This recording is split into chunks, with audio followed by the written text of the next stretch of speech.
Nós estamos de volta, 11 horas e 44 minutos pelo horário de Brasília. Olha, eu quero te fazer uma pergunta. Você já ouviu falar em Julho Verde? No dia 27 deste mês é celebrada a conscientização do câncer de cabeça e pescoço. Dados do Instituto Nacional do Câncer afirmam que ainda neste ano, cerca de 40 mil pessoas serão diagnosticadas com essa doença. O câncer de cabeça e pescoço pode se localizar na região da face, boca, faringe, na tireoide e em outras regiões.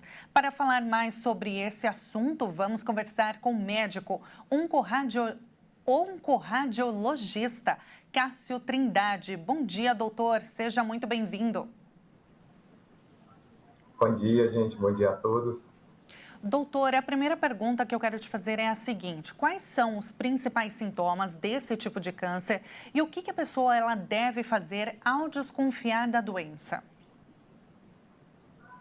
Como você bem já falou aí, os tumores de cabeça e pescoço, eles envolvem um grupo de tumores que surgem nessa região de cabeça e pescoço, né?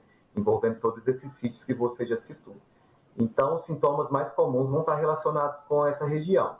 Então, às vezes, alterações na fala, principalmente uma rouquidão persistente, feridas na boca que não cicatrizam, como aftas ou manchas brancas que não melhoram no decorrer do tempo, geralmente aí depois de 15 dias, dificuldade para engolir, engasgos frequentes, todos esses são sintomas que podem indicar a presença de um tumor nessa região de cabeça e pescoço. Esses sintomas, eles aparentemente são leves, né, doutor? Se é que podemos dizer assim. A pessoa diagnosticada com essa doença, ela tem algum sintoma no sentido de dor?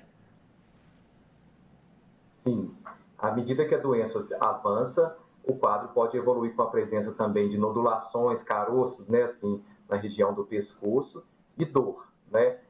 Esses caroços podem até mesmo ulcerar, levar à formação de feridas abertas e também a dor na cavidade oral e a dor para deglutir, como se fosse uma sensação de um bolo na garganta, e essa sensação ela é progressiva, ela vai ficando cada vez pior. Os sintomas não melhoram com o passar do tempo. E existe tratamento, doutor? O tratamento utilizado é o mesmo para outros tipos de câncer?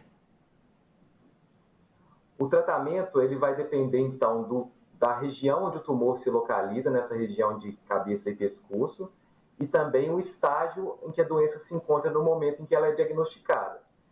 Quanto mais precoce o diagnóstico, menos intenso é o tratamento e maiores são as chances de cura, né? Então, geralmente, tumores mais iniciais, eles envolvem só a ressecção cirúrgica e isso já é o suficiente para promover a cura do paciente. Quanto mais avançada a doença, maior é a associação de tratamentos. Então, além da cirurgia, às vezes a gente tem que lançar a mão de quimioterapia, radioterapia e até mesmo outros tipos de tratamento, como imunoterapia. Agora, doutor, você comentou sobre cura, né? Quais são as porcentagens de cura desse tipo de câncer quando a pessoa, o paciente, ele já começar com um tratamento na fase inicial e depois uma fase mais avançada?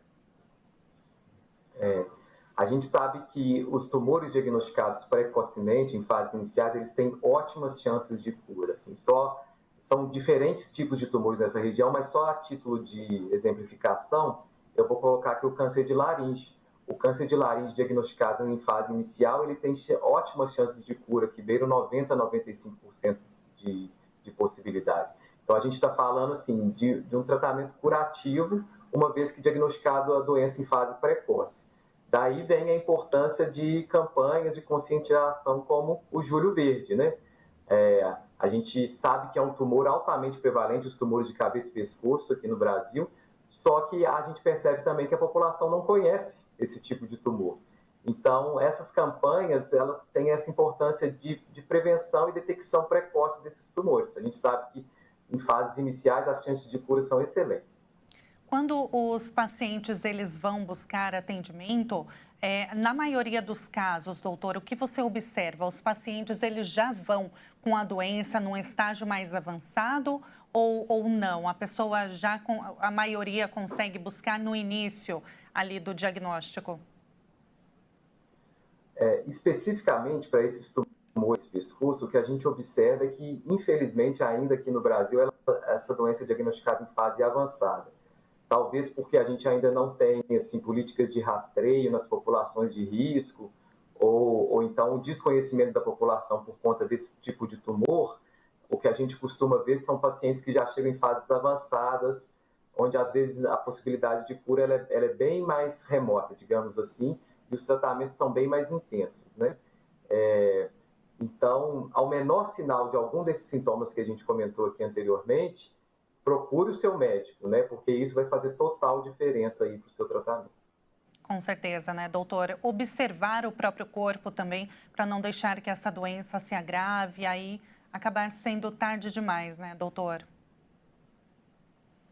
Justamente, justamente. Então, a gente sabe que alguns fatores de risco eles são bem conhecidos na população, principalmente tabagismo, etilismo, e agora mais frequentemente aí vem surgindo aí como uma nova fator etiológico muito importante, a infecção pelo vírus HPV, que está muito ligado, sobretudo, aos tumores da orofaringe, né?